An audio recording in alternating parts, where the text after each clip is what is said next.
Welcome back, everyone. This is episode 2 of Buttercast. I'm really happy that you're back here for more. So, I have two things that I want to talk to you about. The first one of these is getting feedback. So, I've been able to launch my podcast just last week, and because of that, I've gotten a lot of feedback that is really valuable, and I'm going to be sharing all that feedback with you. And hopefully, I'll get even more after this episode. So, we can talk about that feedback. And then we're going to be talking about podcast formats. Now, when I say formats, I'm not talking about the file formats that you would use, like an MP3 or an M4A. Instead, we're talking about how you structure or organize your podcast. So it is going to be a little different from file formats. So, like I said, last week was really great because I finally got started with podcasting. I've been really interested in getting into this stuff for over a year now. I even took some classes on Udemy, and I've always been an audio enthusiast. Even when I was a kid, I used to play with my Amiga 500 computer. I don't know if any of you guys out there remember that computer, but it was really awesome for its time. It had like a separate audio processor chip inside of it. It was pretty revolutionary stuff back then. And then there was this piece of software called Noise Tracker on it, which I would use to make music. And then I would plug in the resulting waveform into some equalizers and waveform editors and stuff, and I just play around with the sound, try to make it sound better. So I've always been an enthusiast in audio space, but this doesn't change the fact that I am still a newbie in podcasting, and it shows. I had a lot of challenges last week. Hopefully, I'll be able to explain them in steps. When I was trying to put my first podcast up, on Buttercast, our podcasting platform, it was very difficult to figure out iTunes and Google Play because when you're creating a podcast, you basically have to create something called an RSS feed.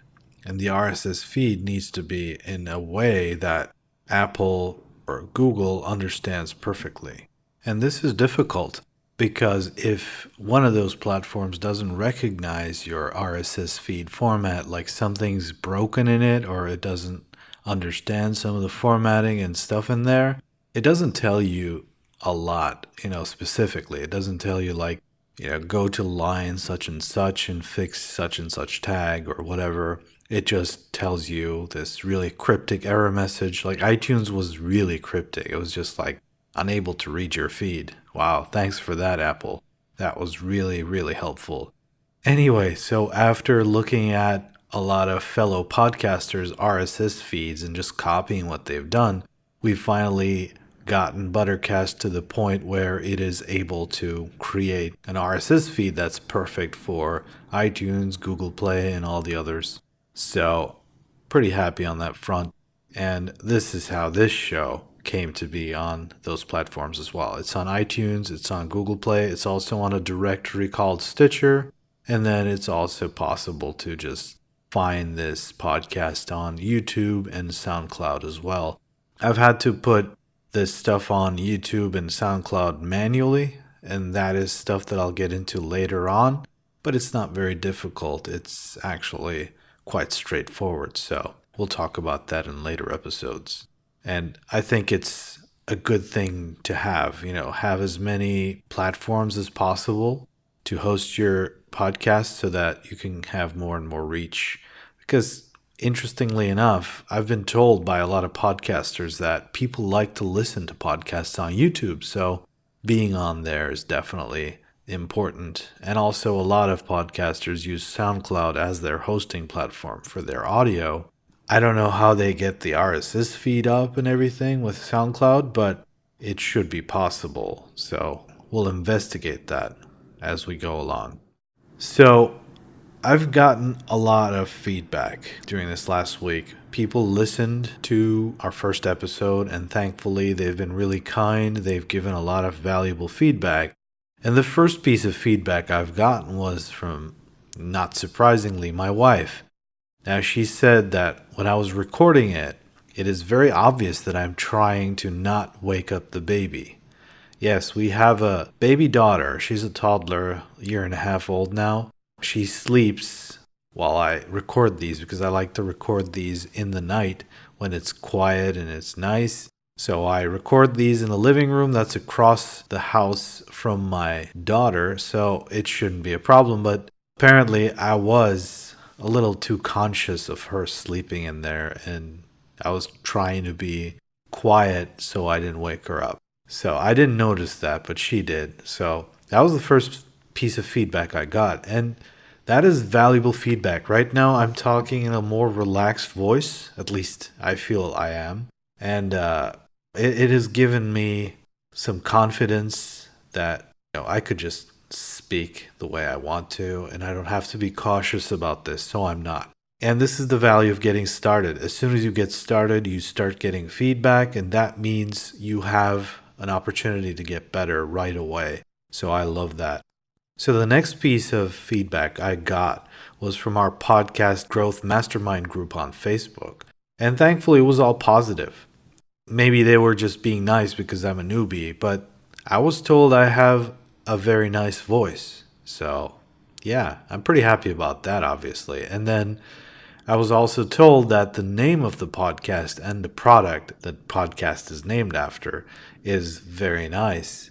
So, thank you. It took us a long time to come up with that name because how all the domain names out there are taken. It was very difficult to find a .com that we liked, but we took the time, we put in the time, and we found it, and I'm very happy with the name myself. So thanks to those guys who said my voice is nice and the name Buttercast is a good pick. And then my co-founder, who is an audio engineer, he knows all this stuff. He does a lot of digital signal processing. That's very complicated audio processing stuff that's done in the C++ language. And he's the one who's developing all of our algorithms that correct balancing of levels. And then he's doing a crossfade cut algorithm. That's what we call it anyway, which is going to be removing silences automatically. Like where you stop for 5 seconds. It is kind of awkward, but those are going to get cleaned up. We're going to have a noise gate, and then we're going to have a lot of different stuff, like de-essers, and we're going to have equalizers and a whole bunch of other stuff that's coming up. So anyway, he's the guy behind all that stuff, so he knows his audio. So he is the guy behind all of that audio engineering, so he knows what he's talking about. And the piece of feedback I've gotten from him is just sit a little further away from the microphone. So I was sitting about a fist's length from the microphone last time. Now it is kind of like, let me measure it. Yeah, 2 fists. So I've doubled the distance between myself and the microphone. I'm still talking to it from a sideways angle. So it is kind of 45 degrees between my face and the microphone's front side, I guess. So, yeah, I watched a YouTube video from a radio broadcasting guy who suggested this way of talking into this particular microphone. It'll change depending on the microphone you have, but this one obviously is the best position to talk into for radio and podcasting. So, yeah, hopefully he's right and you're enjoying this. And we also tweaked my voice a little bit this week. So there should be a little more bass in there, I think. But it should also be a little easier on your ears, hopefully. We'll try to make this as pleasant as possible as we go along. But I'm hoping we don't have to keep tweaking all the time and we can just settle on this one voice and keep going that way. All right. So I think it is a good time now to dive into the podcast formats that I wanted to talk to you about. There are a few podcasting formats that are really popular out there, and I'm going to be talking about 4 of these.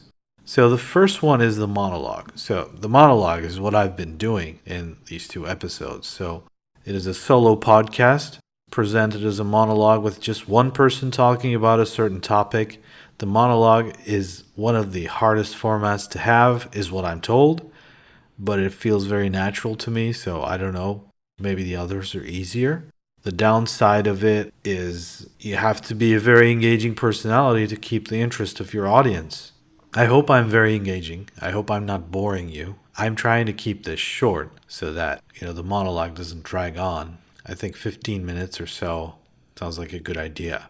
That's what I'm doing. That is the first format you can pick for your podcast. You can do a monologue, you can just keep talking about something that interests you in front of the microphone, and that can be it. So, a lot of podcasts like that. There's one called Tiny Leaps, Big Changes. That is very nice. It's a good example of this. So, I'd recommend listening to that one. So, the second format is the co hosted show. Now, this show type is my favorite. I listen to quite a few of these because they're very engaging and I really enjoy these. So, this format has two or more podcast hosts. They give you points of view, and like they can just keep a conversation going. It could be stuff they're interested in. They can have conflicting views, or they can have the same view and they can keep talking about it. It can get really interesting, especially because, like I said, you get to see the perspectives of two people. And if they're good at this stuff, if they actually are engaging and they actually get along well, you can really, really get a lot out of this format. It is a little more difficult to set up. I mean, you need to find a co host that you work well with and that you're happy to work with, and, keep him around for a long time so you can have a bunch of episodes together and keep to a schedule and all these challenges. So it is not easy. And also, it is very likely you're not going to be in the same location.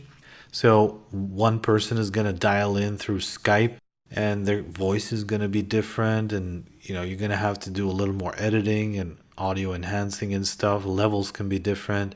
Those are specific challenges to watch out for with the co-hosted show format.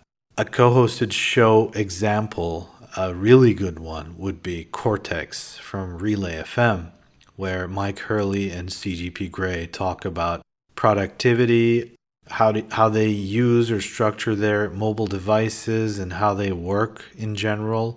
It is very interesting. They're up to I think they're almost at episode 50 or closing in on that, and every episode's been very valuable and very engaging. So I definitely recommend listening to that show.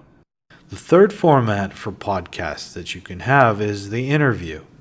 Now, this is kind of similar to the co-hosted show, but in this one, you're going to have somebody else each episode. And this obviously is also a very popular format out there. Some of them bring on entrepreneurs. They bring on one entrepreneur each week and talk to them about some specific set of issues and things like that. And they keep going on, and the conversation just grows itself, like in the co-hosted shows. The popularity of the podcast show would be somewhat dependent on who you have on the show.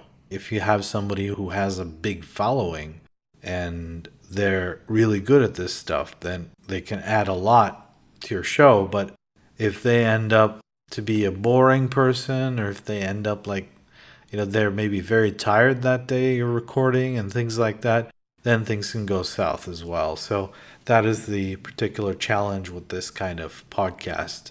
And also scheduling is even more difficult than the co-hosted show, because you're going to be talking to someone else each week and you're going to be scheduling stuff constantly.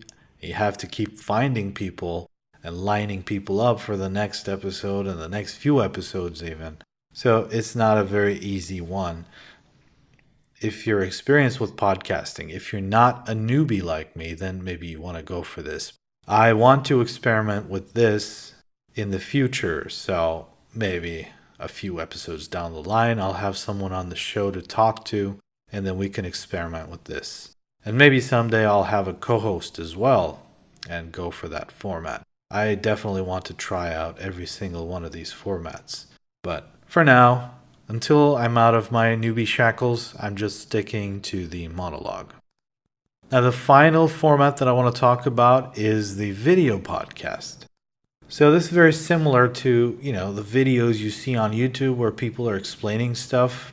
They can be in front of the camera themselves, or they can be explaining stuff with animations and things like that. But the video podcasts are kind of like the ones that I talked about first. Like the person is appearing on the camera themselves and they're talking into the camera and explaining their ideas that way. This is, this could be a monologue probably, or you could do any of the other formats as video. But it'll be increasingly more difficult because you're going to be looking at things like lighting and color, and those are difficult things. It's not very easy, but it can be very engaging because, you're going to be face to face with your audience. It creates a more personal relationship with your audience. But it's also going to require more recording equipment, and editing video is always more difficult and time consuming than just editing audio. So that's something to keep in mind. So these four formats are really some of the most common podcast formats you can choose from. Now, you can pick any one of these and get started, but if you're just getting started like I am, I do recommend the monologue, and that's what I was recommended in the first place. So it is a good recommendation, I think, because it lets you get your bearings and get used to things, and you don't have to worry about disappointing someone else or not being able to come up with a coherent conversation or things like that. So I think it is a good format. Well, I think that really wraps up episode 2. So that wasn't too bad either. I think I'm getting more and more comfortable with this stuff, and I'm really, really happy to hear any kind of feedback about this. Hit me up on Twitter using @Buttercast app or @TBIRAND. Those are my 2 handles that I keep track of. You can engage me there anytime. And please subscribe to the show if you like it so far. I promise to keep coming out with better and better content. I know it's been over a week since my last episode, but I got sick. I didn't want to put you through listening to me talking with a stuffy nose, so I waited for a bit longer for my nose to clear up and all that. From now on, I'm hoping to keep a schedule, try to roll out 1 episode per week. So please hold me to that. And don't forget to subscribe and share this episode with friends and family. It helps me a lot. Now I want to close this episode with a message. If you're thinking about getting started with your podcast, please just start. In the beginning, I stressed how important it was to get some feedback. That's never going to happen if you don't start. Just get started somewhere, start messing up, start not doing so well, keep doing that, and after a while, you'll start doing well. I know this from a lot of different areas in my life, from entrepreneurship, from being a blog writer, from doing a lot of things. And, in the beginning, you're going to fail. You're going to do things wrongly. You're not going to do very well. But over time, the more you do it, you're going to be building up muscles, you're going to be building up habits, and you're going to be creating systems that one day get you to the success that you want to get to through podcasting. So, again, just get started.